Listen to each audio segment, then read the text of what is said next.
Salam, hörmətli abituriyentlər. Fransa 11-16-cı əsrlərdə mövzusunda danışırıq. Fransanın şimalı və cənubu arasında fərq var idi. Məsələn, şimalında vilayətlər arasında iqtisadi əlaqələr daha erkən yaranmışdı. Baxın, bura şimaldır. Burada cənubdur. Hər bir vilayətin müxtəlif məhsulların istehsalı üzrə ixtisaslaşması onlar arasında iqtisadi bağlılığı artırırdı. İqtisadi birlik yaranırdı. Yəni, hərə bir sahə üzrə ixtisaslaşıb. Bunda çatışmayan bunda var, onda çatışmayan bunda var. Bir-birlərinə ona görə bunlar daha tez bağlanırlar. İqtisadi birlik yaranır. Bir daha qeyd edeyim. Müxtəlif məhsulların istehsalı üzrə ixtisaslaşması. Yəni, birində olmayan şey digər vilayətdən tapılırdı. 13-cü əsrdə Şimali Fransanın mərkəzi Paris şəhəri olur. Şimali Fransa şəhərləri ölkənin siyasi cəhətdən birləşməsində maraqlı idilər.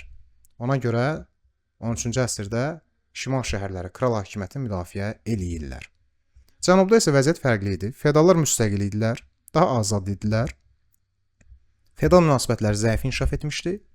Bunun səbəbi şəhərlərin inkişafı və dağlıq ərazilərdə azad icmaların qalması idi. Yəni, şəhər inkişaf eləyir, deməli ticarət və sənətkarlıq inkişaf eləyir. Aqrar münasibətlər, yəni kənd təsərrüfatı, torpaq, kəndli, bu məsələlər şəhərdə yoxdur. Şəhərlərin ona görə deyir, inkişafı nəticəsində feodal münasibətləri zəif inkişaf eləyirdi. Şəhərlər amma lüks, yəni yaxşı da inkişaf eləyirdi.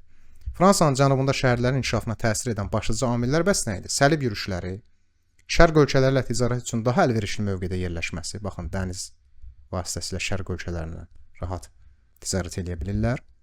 Eləcə də şərq ölkələri ilə geniş ticarət əlaqələri olan İtaliya və İspaniyaya yaxın olması səbəbilə. İspaniya, digər tərəfdə İtaliya və şərq ölkələri. Ona görə də cənub yüksək sürətlə inkişaf edirdi, xüsusən şəhərləri.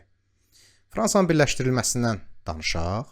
Fransanın birləşdirilməsi 12-ci əsrdə şimaldan başlayır. Az əvvəl də dedik, şimal birləşdirilmənin tərəfdarı idi. 12-13-cü əsrlərdə kral hakimiyyəti güclənir. Normandiya və Akvitaniya geri qaytarılır. 13-cü yüzillikdə Tuluza qraflığı birləşdirilir. Kral hakimiyyətinin daha da gücləndirilməsi üçün islahatlar keçirilir. Kral məhkəməsi mərkəzi hakimiyyətə tabe olan ərazilərdə ali məhkəmə olur. Mərkəzi hakimiyyətlə yerli hakimiyyət orqanları arasında əlaqə yaratmaq üçün xüsusi kral müfəttişləri təyin olunur. Kral torpaqlarında vahidi pul sistemi tətbiq olunur.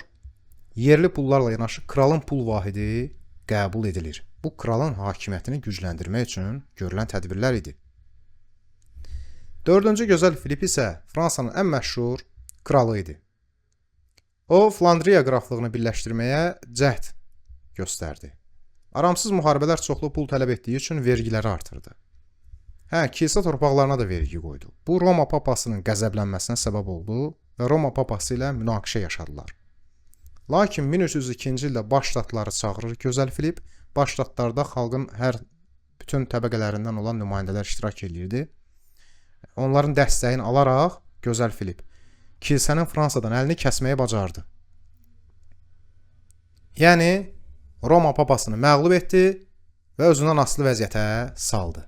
Bundan sonra Roma papalarının Avropada siyasi və dövlətlərarası nüfuzu sarsıldı. Zaten xas yürüşlərindən sonra nüfuz azalmışdı, zəifləmişdi. Və Fransa tarixinin ən şanlı hadisələrindən biridir 100 illik müharibə. 1337-1453-cü illəri əhatə edir. İngiltərə və Fransa arasında. Müharibənin səbəbi İngiltərə kralının hakimiyyəti altında olan cənub-şərqi Fransa əraziləri uğrunda mübarizə, Fransanın isə bu əraziləri tutması idi. Fransanın cənub-şərqində ərazilər var, ingilislər deyir, bizimdir. Fransa deyir, xeyr ola sizindir. Bizim ərazidir, Fransa deyə bura. Və bu əraziləri tutur. Və hələ Filipin dövründə Flandriya uğrunda mübarizə. Flandriya indiki Belçika. 100 illik müharibənin döyüşləri var. Kresi döyüşü, ingilislər qalib gəlirlər. Poitiers döyüşü 1356, ingilislər qalib gəlirlər. Azincourt döyüşü 1415, ingilislər qalib gəlirlər. Jeanne d'Arc adlı bir qızcığazın partizan hərəkatını başlatması, ətrafına çoxlu insanların toplaşması fransızlarda ruh yüksəkliyi yaradır. Onlar Orleanın mühasirəsindən qalib ayrıldılar 1429-cu ildə və 100 illik müharibədə fransız qoşunlarının ilk böyük qələbəsi sayılır bu və müharibədə dönüş yaradır. Nəticə etibarilə fransızlar ard-arda qələbələr qazanmağa başlayırlar və 100 illik müharibənin qalibi olurlar. Nəticə Fransa qələbə qazanır və torpaqlarını azad eləyir. Yalnız Kale limanı ingilislərdə qalır. Fransa ümumi düşmənə qarşı xalqın birliyini inkişaf etdirir. Fransanın iqtisadi inkişafı, təsərrüfatı tənəzzülə uğrayır, çünki müharibədir bu. Həmçinin İngiltərənin də müharibə xərcləri və işçi qüvvəsi itkisi onun iqtisadiyyatına ciddi şəkildə təsir göstərir, mənfi təsir göstərir. 100 illik müharibə gedişində 1358-ci ildə Fransada Jaklar üsyanı olur. Jaklar yəni kəndlilər. Bunların etirazı nə idi? Vergilərin artırılması idi. Kəndlərin vəziyyətinin ağırlaşması səbəbilə. Feodallar üsyan başçılarını danışıqlara dəvət edirlər, sonra hiləyə batıb bunları ələ keçirirlər və üsyan yatırılır. Lakin nəticəsiz qalmır. Belə ki, üsyan o qədər böyük idi və o qədər təhlükəli idi ki, feodallar bundan sonra bir də vergiləri artırmağa cəsarət etmirlər. Bir də deyəndə, yəni uzun müddət. Və gəlirik Fransanın artıq birləşdirilməsinin yekunlaşmasına. 11-ci Ludovikin dövründə. 11-ci Ludovik çox hiləgər adam olur. Rəqiblərinə qarşı mübarizədə hiləyə batır. Onları bir-biri ilə mübarizəyə sövq eləyir. Hər birini ayrı-ayrılıqda məğlub eləməyi bacarır. 15-ci yüzillikdə Fransanın vahid dövlət halında birləşdirilməsi əsasən başa çatır. Mərkəzləşmiş dövlət və mütləq monarxiya yaranır. Bu da 11-ci Ludovikin dövrüdür. Fransa haqqında ümumi bir mənzərə yaratmağa çalışdıq təsəvvürünüzdə. Ümid edirik ki, bu video sizin üçün faydalı olar, sizə istiqamət verər. İndi isə vəsaitimizdən mövzunu öyrənək. Hər birinizə uğurlar və zehin açıqlığı arzulayıram. Hələlik.